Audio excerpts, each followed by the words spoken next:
The alien forest was quiet that night. Too quiet. Jared sat by the fire outside his small wooden shelter. The crackling flames gave off just enough light to keep the darkness at bay, but not enough to calm his nerves. Something was out there. He could feel it. Not in the wind, not in the sounds, but in the silence. The trees were tall and twisted, covered with glowing moss. Their leaves didn't rustle like earth trees. They whispered, like voices in the dark. Jared had lived on this alien world for 6 months, alone, peacefully, until now his old Earth rifle sat next to him, loaded, safety off. Then the noise came.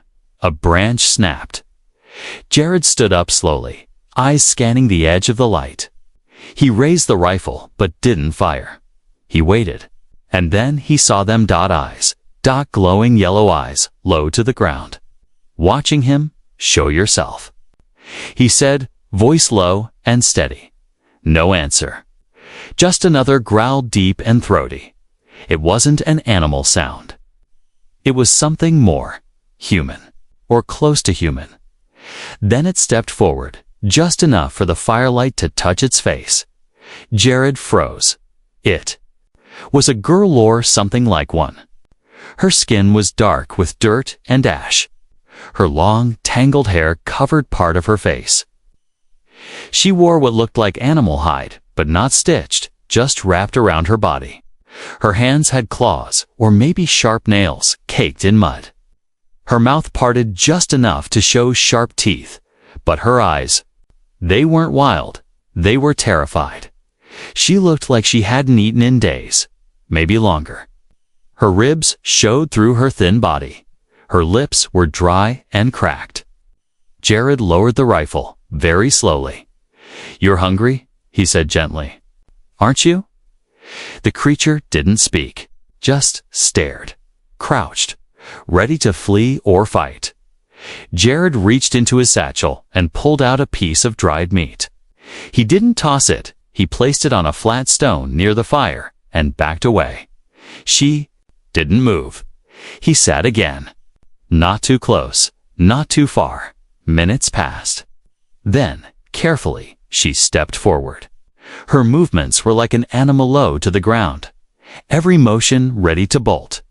She sniffed the meat, then snatched it in one quick grab and jumped back. Jared didn't move. She devoured the food in seconds, licked her fingers, eyes never leaving him. "You're not just a wild thing," Jared whispered to himself. "Someone made you afraid." She tilted her head slightly, as if understanding his words. The wind shifted. Her nose twitched. She turned and vanished into the trees. Gone, Jared sat there long after she disappeared. The next night, he left another piece of food. She came back, still silent, still crouched, but less afraid. On the third night, she stepped into the firelight more fully. Her face was dirty, but he could see now she was young. Maybe 18 by Earth years. Thin, but strong. Her skin wasn't fully human, slightly violet under the grime. Her ears were long and pointed. Her eyes yellow with vertical slits. She wasn't just some poor wild child. She was an alien hybrid. On the fourth night, she didn't run when he moved. She sat across the fire, legs tucked under her, still watching, still quiet. Jared didn't speak much either. Just shared his food, cleaned his tools, tended the fire. But on the fifth night, she made a sound. She growled not in anger, but as a warning when something howled in the distant woods. Jared looked up, alert. The howl came again. Closer. Night. "Beasts," he muttered. "I need to bring the fire inside." He grabbed his tools. When he turned, she was still there. She hadn't run. She stood next to the fire, eyes on the trees, and then she spoke one word, a broken whisper, "Safe." Here, Jared's heart jumped. She had spoken. She thought the fire was safe, that he was safe, and for the first time in 6 lonely months, Jared felt something too. He wasn't alone anymore. Jared awoke to soft, crunching sounds. Right outside his cabin door. He didn't panic. Not this time. It was her, the strange alien. Girl had returned through the narrow wooden slats of his cabin window. He saw her crouched by the fire pit, eating the smoked meat he had left earlier. She used her hands fast, greedy movements like she hadn't eaten in days. Again, but something was different this time. She wasn't looking around like a scared animal. She was looking at him through the window. Quiet, watching. Jared didn't move. He didn't want to scare her. He sat on his bedroll, arms resting loosely over his knees, and just waited. After a while, she dropped the last bone and crawled closer to the fire. She didn't sit. She crouched low like a predator but her eyes were not hunting. They were tired, curious, maybe even lonely. He slowly opened the cabin door. The wood creaked softly. She flinched, but didn't run. "That's good," Jared said gently. "You're starting to trust me, aren't you?" The girl tilted her head. Her hair was wild, still tangled with twigs. Her face had a long scar down one side, hidden under dirt. She blinked at him slowly, like she was trying to remember a face she hadn't seen in years. Jared sat near the fire, leaving space between them. He tossed a thick cloth on the ground, a blanket. She looked at it, sniffed it, then pulled it toward herself. For a moment, Jared saw her hands in the light. They were badly scratched. Wounds. Some healed wrong. She curled up on the ground with the blanket like a wounded animal finding shelter for the first time. The next morning, Jared stepped outside early, expecting her to be gone. She wasn't. She was crouched by the edge of the stream, near his cabin, splashing water on her face, drinking. When she saw him, she didn't run. She turned her head slowly, watched him. And then, surprisingly, she copied his exact motion when he waved. She raised her hand just a little. Not a wave. More like a question. "You copy me," Jared said. "You're learning." She didn't reply, but her lips moved, repeating his words silently. Later that day, Jared sat on a log, carving wood into a spoon. The girl sat across from him, playing with a round stone. She rolled it, bounced it, sniffed it, then licked it. "No," he chuckled. "Not food." She stared at him blankly, then suddenly repeated, "No, food." Her voice was rough, broken, like she hadn't used it in years, but the words were there. Jared was stunned. She could speak. "You understand?" he whispered. She nodded slowly, then pointed to herself and said something soft, barely a sound. It sounded like Riva. "Riva?" he asked. She didn't answer, but she didn't shake her head either. Jared smiled. "Okay, Riva." She said it again, clearer. Riva. For the first time, the wild thing had a name. That night, cold wind swept through the trees. Jared added more logs to the fire. Riva sat closer, now still on her own blanket, but not so far from him anymore. She looked at the fire like it was magic. Jared tossed a piece of meat toward her. She caught it with both hands and sniffed it but didn't eat right away. Instead, she pointed to him. "You?" she said. Jared blinked. "Me?" She pointed again, then tilted her head. He understood. "Jared," he said, touching his chest. She nodded. "Yard." Close enough. Riva began to eat. But slower this time. She sat upright, tried to chew more carefully. Her eyes flicked to Jared, studying him. It was almost like she didn't want to look like an animal anymore. She wanted to be more like him later. The fire faded to red embers. Riva reached into the cloth tied around her waist and pulled out a small object. She held it tightly, protectively, like it was treasure. Jared leaned closer. It was a broken necklace. Alien design, silver and black. A strange symbol glowed faintly on the pendant. When Jared reached out to touch it, Riva hissed not angrily, but with fear. She pulled it close to her chest and looked away. "Okay," Jared whispered. "I won't touch it." She relaxed again. Then, very softly, she said, "Mama." Jared's chest tightened. It was a memory. That necklace. It was all she had left. She curled up beside the fire, still holding the pendant. And before long, she was asleep. Jared didn't move. He sat there all night, watching the flames dance across her scarred, tired face. Whatever she had been through, she'd survived it. Alone. But now, she wasn't alone anymore. Jared was repairing the roof when he heard her cry out. It wasn't loud, just a short, sharp sound, but it froze him. He dropped the plank and rushed down the ladder. Riva was by the water again, on her knees, scrubbing something off her skin. With a sharp-edged rock. Her back was turned, and her arms moved quickly, almost violently. "Riva," Jared called. She didn't stop. He ran to her side and knelt down. "What are you doing?" That's when he saw it. Her shoulder bare now was covered in a strange, burned-in symbol. Not just one. There were several, going down her back like brands. Symbols that looked like numbers or ownership marks. Or warnings. Her skin was raw, where she'd scraped too hard. Blood ran in thin lines over her violet flesh. Jared reached for her hand, gently. "Stop. You're hurting yourself." She looked up at him. Her lips trembled. Her hands shook. "No mark. No more," she whispered. He understood. She was trying to erase what someone had done to her, back at the cabin. Jared opened a metal box and pulled out a first aid kit. Most of the medicine was made for humans, but he hoped it would work. "Sit." "Here," he said softly. Riva obeyed as he cleaned the wounds. She didn't flinch. She didn't cry.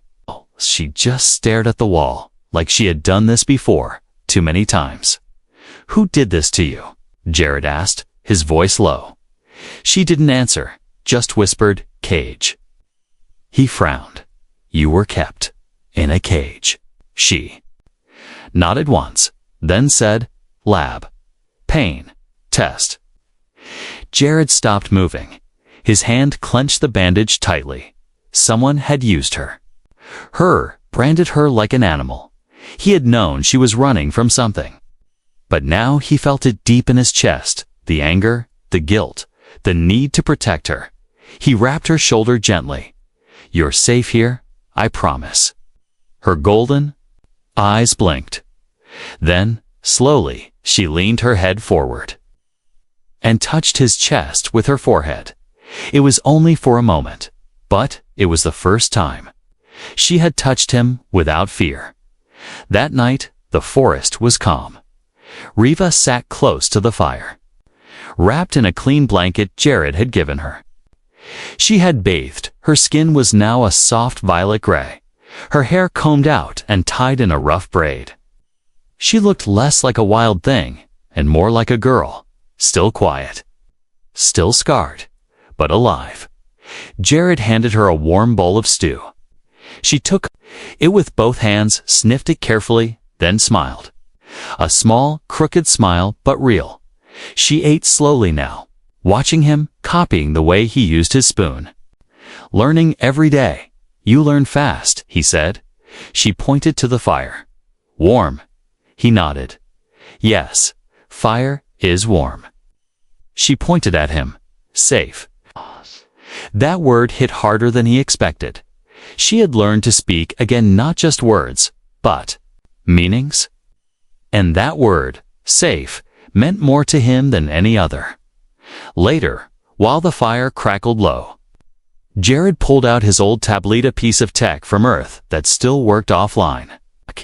He showed her pictures of animals, trees, stars, planets. Riva stared wide-eyed.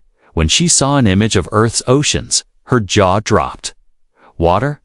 Big." "Yes," Jared chuckled. "Very big." She touched the screen gently, tracing the shape of the blue planet. Then she whispered, "I want to see." He paused. "No one ever lets you see anything, did they?" he asked. She shook her head. "They locked you away." She nodded again. Her fingers curled slightly, remembering. Then she asked, "Why?" Jared didn't have an answer. He didn't know why someone would take a girl like Riva and treat her like a test subject. Maybe because she was different. Maybe because they feared her strength or her bloodline, or the secrets her DNA might hold. But now she was free and slowly becoming something more than just a survivor. She was becoming someone with dreams. Before bed, Jared checked the traps around the edge of the clearing. Riva followed him silently. She no longer walked like a wild animal. Her steps were light but steady. Then, just before heading back, she stopped and sniffed the air. "What is it?" Jared asked. Her face went still. She pointed toward the trees and whispered, "Smell." "Not forest." Jared narrowed his eyes. "Like people." She nodded slowly. He gripped his rifle tightly. If someone was near, it could mean danger. Was someone tracking her, or had others followed the smoke from the fire? Back at the cabin, Jared added stones to the fire and closed the door tightly. Riva sat beside him, alert but calm. He looked at her.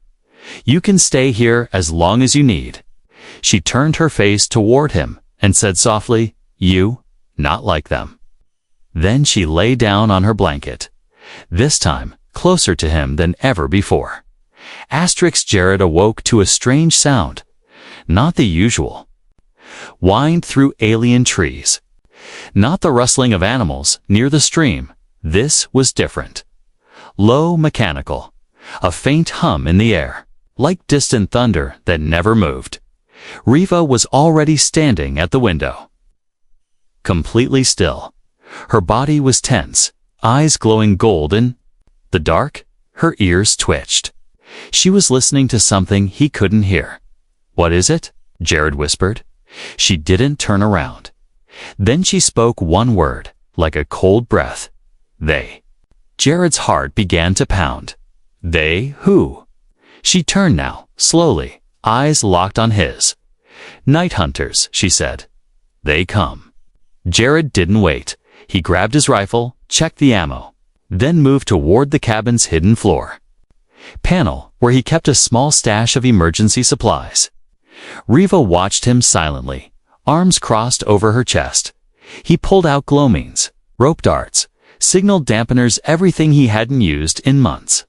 He thought he wouldn't need them. Again, he had hoped. "Are they here for you?" he asked. Riva nodded once. Her voice cracked. "Always hunting." Jared stopped. "Why?" She didn't answer at first. Then she sat down by the fire, her face tight with pain. "They made me," she said. "In labs, on glass floors, fed machines, watched every breath. I was not girl to them. I was subject." Jared slowly sat beside her. Riva clenched her fists. "One day I ran, broke doors, killed guards, hid in wild. They never stopped chasing." The mechanical hum grew louder outside. Jared stood up again. "Then we make it harder for them." They moved together in silence. Riva placed stones around the edge of the fire pit, forming a false ring so the fire's heat couldn't be traced. Jared planted glowmeans under leaves and set perimeter. Alarms at the edge of the clearing. Still. The humming grew dot and then light. Far away, through the trees, a beam of pale blue swept across the ground. It moved in a smooth arc, slow and cold, like the eye of a predator. Riva hissed softly. "Scout drone. Others, close." Jared whispered, "Then we need to move." "Come on." They didn't run, not yet. Jared knew these kinds of trackers' fast movement drew heat signatures. Steady steps were harder to follow. He led her to the back trail, deeper into the wild. The path was narrow, hidden behind vines and old bark. Almost no one knew it was there, except him. And now, her. They walked for nearly half an hour, deeper into the twisting alien forest. Jared's boots sank into soft moss. The glowing plants flickered like stars beneath their feet. Finally, they reached a clearing wrapped in roots, with an ancient rock face blocking one side. "This is it," he said. "Old cave system. Only one way in. Hard to scan through the rock." Riva nodded. She placed her palm against the stone wall. "This is safe." Jared sighed. For now. He dropped his bag and started unpacking another small fire kit. A backup transmitter, some dried food. But Riva didn't sit. She stared into the trees. "Frozen," then she whispered. Too late. A blast shook the ground. Trees cracked. Birds flew. Something hit the dirt behind them, glowing. Mechanical spear scanning with pulses of green light. Jared grabbed Riva and shoved her into the cave. "We hold them off," he shouted. "No," she growled. "They track me. Always. I must go far. You're not going anywhere alone." Jared yelled back. Riva grabbed his arm with surprising force. "If I stay, you die." Another blast rocked the cave mouth. Dust rained down. Jared turned and fired a shot toward the light.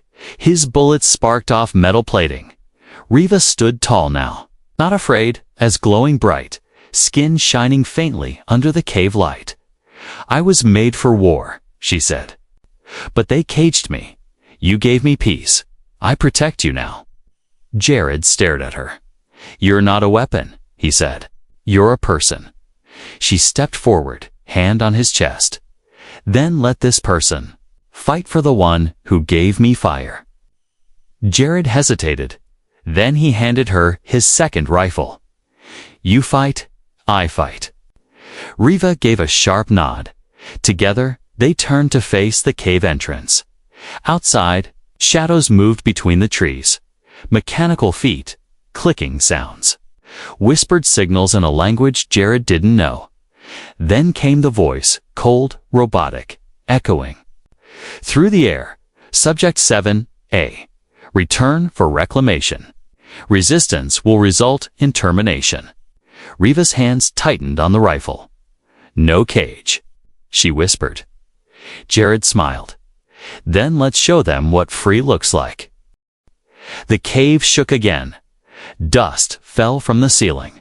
Outside, the alien trees bent and cracked as the mechanical scouts closed in one by one. Glowing eyes cutting through the darkness. Jared kept his rifle aimed at the entrance. Riva stood beside him. Her chest rose and fell with slow, deep breaths. Her arms trembled, not from fear, but from something else, something rising inside her. Her golden eyes glowed brighter than before. Her claws flexed. She stepped forward, toward the mouth of the cave where faint blue lights flickered between the trees. "Riva," Jared warned. "Wait," but she didn't. She sprinted forward with sudden, impossible speeds, so fast Jared couldn't even call out in time. The scout drone didn't even react before she slammed into it. Claws tearing through its side, sparks flew. The machine shrieked, collapsing to the ground, crushed beneath her strength. Then the rest came. 3 more metallic limbs. Plasma rifles. Red beams flickering through the woods. Jared raised his rifle and fired from the cave. One shot hit its mark, taking out a shoulder module. Another shot missed and struck a tree. Riva didn't miss. She moved like a blur, climbing trees, dropping from branches. She didn't run. She hunted. Her eyes locked on each enemy, and her body moved faster than their tracking sensors could adjust. One leaped at her from behind. She twisted midair, caught it by the neck, and drove it into a tree so hard the metal cracked open like an egg. Jared ran out of the cave to cover her. But she didn't need protection. She was the storm now. Wild, unstoppable blood and sparks mixed in the dirt. And then, just as suddenly, it stopped. The last drone fell to the ground. Limbs twitching. Smoke rose into the sky. Riva stood in the center, surrounded by metal corpses. Her chest was heaving. Her hands were shaking. And her eyes, those burning, golden eyes, turned to Jared. He approached slowly. "Are you okay?" She dropped to her knees. "I am not like them," she whispered. "But I am not like you either." Jared knelt beside her. "You don't have to be like anyone. You're you. That's enough." Her face twisted, half anger, half sadness. "I didn't want to be a killer again, but they made me." Jared didn't look at the wreckage. He looked at her. "You protected me. You didn't attack first. That wasn't killing. That was surviving." Riva's breathing slowed. She looked down at her blood-stained hands. "Still, I feel it. Inside the wild." Jared touched her shoulder. "Then we tame it. Together." Back at the cave, Jared built another small fire. Riva sat across from him, curled in her blanket, staring into the flames. She had cleaned herself at the stream, but the marks of battle were still on her: scratches, bruises, dirt on her face. Yet she looked stronger now, not just in body, in spirit. Jared stirred the pot of stew. "You were made in a lab, huh?" She nodded slowly. "I was born in glass, raised with needles. They called me 7A. No name." She smiled weakly. "A doctor once whispered Riva. She was kind. They erased her." Jared swallowed hard. "That's why you held on to that pendant." Riva reached into her blanket and pulled out the necklace again. It glowed faintly in her palm. "She gave it to me when I escaped. Said find fire." I didn't understand, but now I think she meant you. Jared blinked. "Me? You gave me fire. Real fire. Warm fire. Not burning light, but life." He chuckled. "That's a heavy compliment for a guy with a campfire and a frying pan." She leaned forward. "You gave me a name again? A face again. A voice." Then she looked toward the forest, eyes narrowing. "They will come again. More, bigger ones." "Stronger, I know," Jared said. "But we'll be ready." She looked at him. "You stay? Even now, Riva." "I didn't save you because I had to. I did it because I wanted to, and I won't stop now." Her jaw tightened, and something shimmered behind her eyes. Not fear, not rage. Something like hope. Later that night, the forest was silent again. Riva lay beside the fire, closer than ever before. Jared sat against the wall of the cave, rifle resting beside him. Keeping watch, the stars above twinkled through the cracks in the stone. Riva spoke softly. "Just before sleep. When I fight, I feel strong. But when I sit by your fire, I feel real." Jared looked over. "You are real, Riva." She gave a tired smile, and then, for the first time since he found her in the shadows, she slept peacefully, beside his fire. Asterisk the fire. Asterisk the fire crackled low in the cave. Outside, the forest was calm for now, but Jared knew it wouldn't last. The machines always returned, stronger, smarter, and they weren't just after Reeva. They wanted what was inside her. Riva sat beside him, knees pulled close to her chest, arms wrapped around them. She hadn't said much since the battle. Her face was quiet, but her eyes were full of storm clouds. Jared poured her a cup of warm broth and held it out. She didn't take it. Instead, she whispered, "Do you want to know the truth?" Jared blinked. "I thought I already did." She shook her head. "No, you saw the surface. You deserve all of it." He nodded slowly.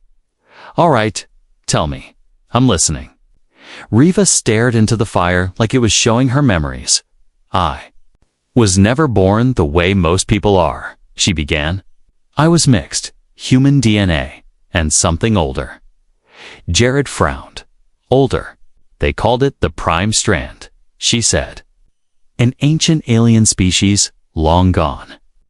Their blood carried power, healing, memory, strength, and madness. Jared leaned forward. So they used you to recreate it. Riva nodded. I was test number 7, the only one who lived. She pointed to the burns on her back. Others failed. They exploded, melted, screamed. I lived, so they trained me. Trained you how? To fight. To track, to kill. She said. They showed me weapons, war, and pain. They never called me a girl, just subject, or asset. Jared clenched his fists. That's not life, that's slavery. Riva looked at him. They used words like protecting the future and necessary evil, but in the end, they only cared about control. She reached into her blanket and pulled out the pendant again, the one with the silver-black symbol. This belonged to a woman named Dr. Lise. She was different. She called me Riva. She brought me food, told me stories, brushed my hair. Voice broke. One night, she cried. Said they were moving me to stage 5. Said I'd never come back. So she helped me escape. She died doing it. Jared swallowed hard. I'm sorry. Riva's hands trembled as she held the necklace tight. I ran into the wild, and I never stopped running. There was silence for a while. Then Jared said, softly, they'll never take you again, I swear. Riva looked at him, tears in her golden eyes. Why do you care, Jared? Why not leave? Why stay with someone like me? Jared smiled gently. Because someone like you saved me. Riva blinked. My people. I lost them in the first colony crash, Jared said. My wife, my friends, all gone. I was alone for years, surviving, but not living. He looked her in the eyes. Then, you showed up, scared, dirty, ready to bite me. But you were real. And you made me feel something again. Purpose. Riva touched his hand. You. Brought back my fire, he whispered suddenly. The pendant in her hand blinked soft red light pulsing. Riva's eyes widened. No, she said. They activated the trace. What? They're close. Very close.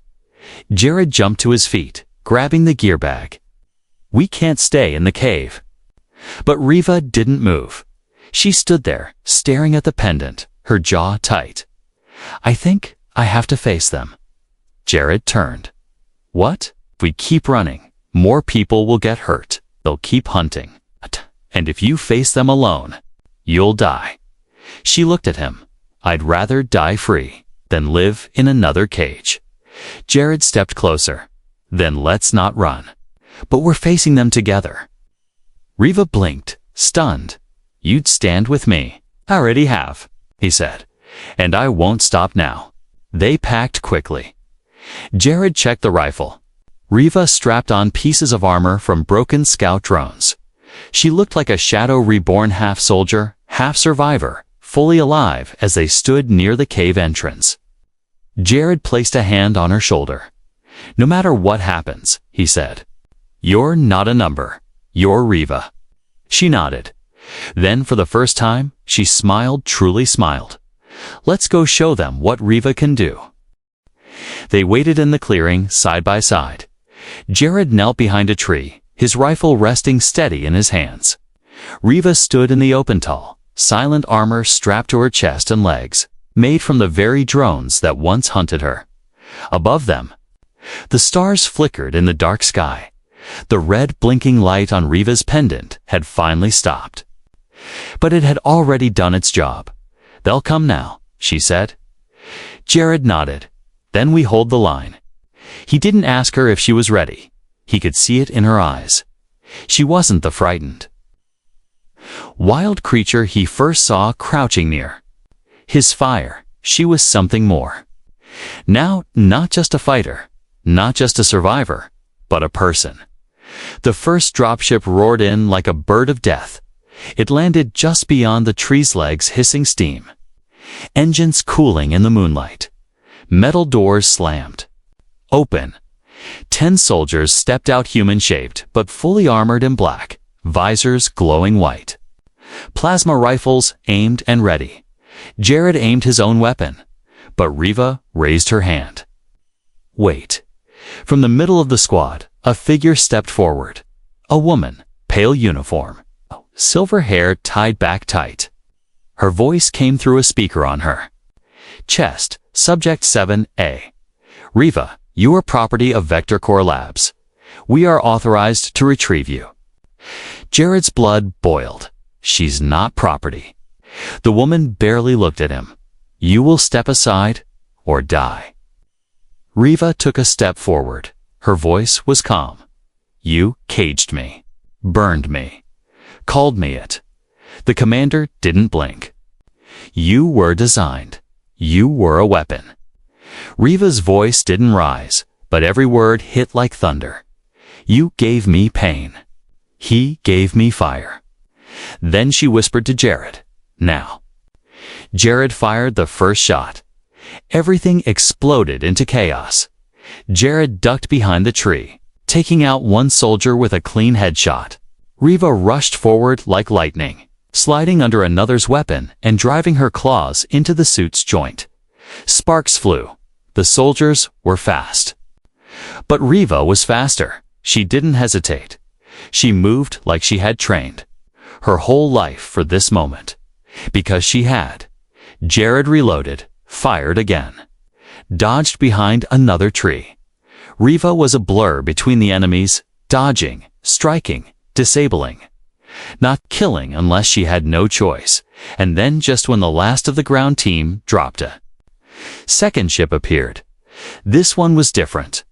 Bigger, heavier, no. Soldiers, just one giant mech. It dropped from the ship with a thunderous crash. 10 feet tall, loaded with weapons, laser-guided. Jared stared. I don't have enough bullets for that, he muttered. Riva stepped in front of him. I do. The mech aimed its main cannon. Riva didn't move. It fired. The blast struck her square in the chest, only to be deflected by the armor she had taken from her fallen hunters. She rolled with the impact and launched herself into the air. Claws. Out the mech swiped, but missed. She landed on its back, ripped open the control panel and shoved her glowing pendant inside the power core. Then she leaped off. Jared, down. He hit the dirt just as the mech exploded in a ball of fire and metal.